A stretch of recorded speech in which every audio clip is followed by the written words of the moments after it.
Hello friends, hi అండి అందరికీ. నేను మీ అశ్విని. వీడియో సండే రోజు తీసిందండి. మార్నింగ్ అయితే టిఫిన్కి దోశ చట్నీ చేశాను. ఇంకా ఇది వచ్చేసి ఆఫ్టర్నూన్ 12 నుంచి అయితే వీడియో తీస్తున్నాను. ఇంకా అయితే సండే రోజు అని చికెన్ అయితే చేస్తున్నా. అన్నం అయితే వండేసాను. చికెన్ అయితే ఇప్పుడు చేస్తున్నా. పాపకైతే ఇక్కడ నెయిల్స్ కట్ చేస్తున్నాను. ఎవ్రీ సండేకి అయితే నేను నెయిల్స్ కట్ చేస్తానండి ఇద్దరు పిల్లలకి. మండే ట్యూస్డే వాళ్ళ కట్ చేయకూడదు అంటారు కదా, సాటర్డే ఫ్రైడేగా. అందుకని సండే అయితే ఇద్దరు పిల్లలకి నెయిల్స్ కట్ చేస్తాను. ఇంకా రోజు స్కూల్కి అయితే వెళ్తుంది కదా, వెళ్ళి మార్నింగ్లో వెళ్ళి మధ్యాహ్నం అయితే వస్తుంది. ఇంకా వచ్చిన తర్వాత అన్నం తిని పడుకొని ఇంకా సాయంత్రం అయితే లేస్తుంది. ఇంకా అయితే పిల్లల్ని రెడీ చేసి గార్డెన్కి తీసుకెళ్ళడం ఇదే అవుతుంది. అందుకని సండే ఇంట్లోనే ఉంటుంది కదా, అప్పుడైతే నెయిల్స్ కట్ చేస్తాను. ఇంకా పెయిన్లు అయితే చూస్తాను.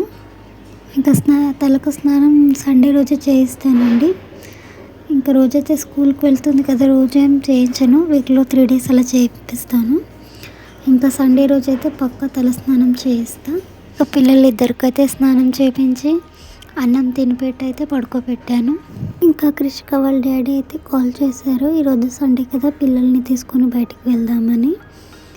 ఇంకా అయితే పిల్లల్ని పడుకోబెట్టేసాను. ఈవినింగ్ అయితే లేస్తారు. మేమైతే ఈవినింగ్ బయటికి వెళ్దాం అనుకున్నాం. బ్యాండ్ స్టాండ్ బీచ్కి అయితే వెళ్తాము. ఇంకా ఈవినింగ్ బయటికి వెళ్దామని హోటల్ నుంచి అయితే త్వరగా వచ్చారు.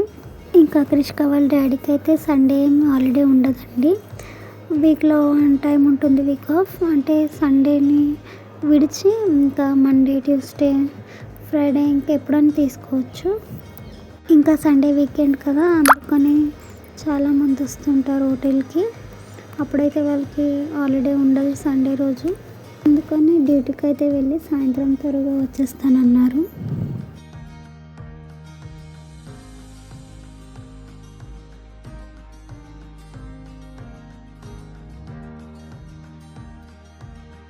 ఇంక ఇక్కడ క్రిషిక వాళ్ళ నాన్నకైతే టిఫిన్లోకి మార్నింగ్లో ఎగ్ బిర్యానీ చేశాను. ఇంకా అదైతే కొంచెం ఎక్కువే చేశాను, నాకు తినాలనిపించింది. ఇంకా అందుకని ఇక్కడైతే అదే తింటున్నా. ఇంకా ఎగ్ బిర్యానీ ఇంకా పెరుగు డబ్బా అయితే పెట్టించాను వాళ్ళ డాడీ టిఫిన్లోకి. ఇంకా నేను అన్నం తిని అయితే 1 hour రెస్ట్ చేశానండి.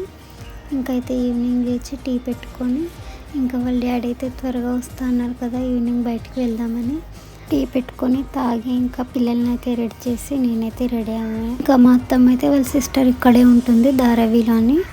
ఇంకా అక్కడికైతే వెళ్దామని మా అత్తమ్మ రెడీ అయింది. ఇంకా క్రిషికనైతే మా వెనుక తీసుకువెళ్ళలేదండి, మా అత్త అయితే తీసుకువెళ్ళింది వాళ్ళ అక్క వాళ్ళ ఇంటికి. ఇంకా నేను బాబు ఇంకా వాళ్ళ డాడీ అయితే వెళ్ళాము బ్యాండ్ స్టాండ్ బీచ్కి.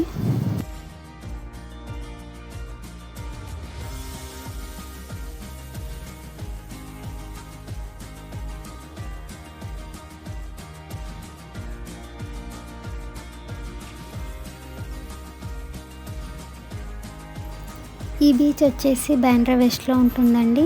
మేమైతే బాండ్రా ఈస్ట్లోనే ఉంటాము. మేము ఉండే దగ్గరికి ఇక్కడికి రావడానికి 30 minutes అయితే అవుతుంది. ఇక్కడైతే హిందీ యాక్టర్ షారుఖ్ ఖాన్ వాళ్ళ ఇల్లు చూపిస్తున్నాను. చెన్నై ఎక్స్ప్రెస్ అని తెలుగులో సినిమా తీశారు కదా, వాళ్ళ ఇల్లే ఇది. ఇంకా ఈ బీచ్ దగ్గర అయితే వాళ్ళ ఇల్లు ఉంది, అదైతే చూపిస్తున్నాను. ఇక్కడైతే చాలామంది వీడియోస్ అండ్ ఫొటోస్ తీస్తున్నారు వాళ్ళ ఇంటిని. ఇంకా టూరిస్టులు వస్తారండి ఇక్కడికి ఈ బీచ్ చూడడానికి, అలానే వీళ్ళ ఇల్లు చూడడానికి. ఇంకా షారుఖ్ ఖాన్, సల్మాన్ ఖాన్ వచ్చేసి బాండ్రా వెస్ట్లోనే ఉంటారు. నేను ఇక్కడికి వచ్చి 6 years అయితే అవుతుంది. ఎప్పుడు నేను వెళ్ళినా వాళ్ళ ఇల్లు చూడడం తప్ప ఆ హీరోని అయితే ఎప్పుడు చూడలేదు. ఇంకా వాళ్ళ ఇంటి ముందర అయితే ఇలా ఉంది, ఇలా చూపిస్తున్నాను చూడండి ఇక్కడంతా. ఇంకా వచ్చిన వాళ్ళందరూ ఇక్కడ ఉంబడి ఫొటోస్ వీడియోస్ అయితే తీసుకుంటారు వాళ్ళ ఇంటివి, బీచ్వి. ఇంకా అయితే ఇక్కడ నుంచి బాగా కనిపిస్తుంది. ఇంక ఇక్కడైతే చూడండి రోడ్లు, బిల్డింగ్లు ఎంత నీట్ ఉన్నాయో, రోడ్లు ఎంత క్లీన్ ఉన్నాయో చూడడానికి. ఇక్కడ అన్నా కదా టూరిస్టులు అయితే వస్తారని ఈ బీచ్ చూడడానికి. బ్యాండ్ స్టాండ్ బీచ్ అంటారండి. క్రిషిక వాళ్ళ డాడీ కూడా ఇదే ఏరియాలో ఇక్కడే ఉందండి లాస్ట్లో తాజ్లాండ్స్ హోటల్ అని, ఆ హోటల్లో అయితే జాబ్ చేస్తారు. ఇంక ఇక్కడైతే చూడండి బీచ్ అయితే కనిపిస్తుంది. ఇంకా వాటర్ అయితే అంత లేదండి, వెనక్కి అయితే ఉన్నాయి. ఇంకా ముందర నుంచి అయితే వాటర్ ఏం కనిపిస్తలేదు. ఇంకా నేనైతే పైనుంచి తీస్తున్నాను, లోపలికైతే వెళ్ళలేదు. ఈవినింగ్ టైం అయితే వెళ్ళాం కదా, ఇంకా అక్కడైతే చలి చాలా ఉంది. అందుకనైతే రుద్రాంశ్ వాళ్ళ డాడీ అయితే రుద్రాంశ్ని లోపలికి తీసుకురాలేదు. ఇక్కడైతే స్కూటీ దగ్గర ఉన్నారు, నేనైతే వెళ్ళి వీడియో తీస్తున్నా. ఇంకా ఇక్కడేమి ఇప్పుడు వాటర్ లేదు కదా, వర్షాకాలం అయితే చాలా ఎక్కువ ఉంటుందండి. లాస్ట్ ఇయర్ వర్షాకాలంలో అయితే ఇక్కడ ఒక జంట చనిపోయింది. అంటే ఇద్దరు కపుల్స్ వెళ్ళి అక్కడ ఫొటోస్ తీసుకుంటుంటే సముద్రపు అలలు వచ్చి కొట్టుకు వెళ్ళిపోయాయి. ఇంకా అదైతే వీడియో ఇన్స్టాగ్రామ్లో చాలా వైరల్ అయింది. ఆ ఇన్సిడెంట్ జరిగింది ఇదో బీచ్లోనండి. ఇంకా నేను ఇక్కడికైతే చాలాసార్లు వచ్చానండి, ఎందుకంటే కృష్ణ వాళ్ళ డాడీకి ఇక్కడే పని చేస్తారు కదా. ఇంకా మాకు దగ్గరలోనే ఉంటుంది, 1/2 అవర్ అలా అవుతుంది రావడానికి. ఇంకా మేము అలా కొద్దిసేపు అయితే ఉండి ఇంటికైతే రిటర్న్ అయ్యామండి. ఇంకా నెక్స్ట్ వీడియోలో మళ్ళీ కలుద్దాం.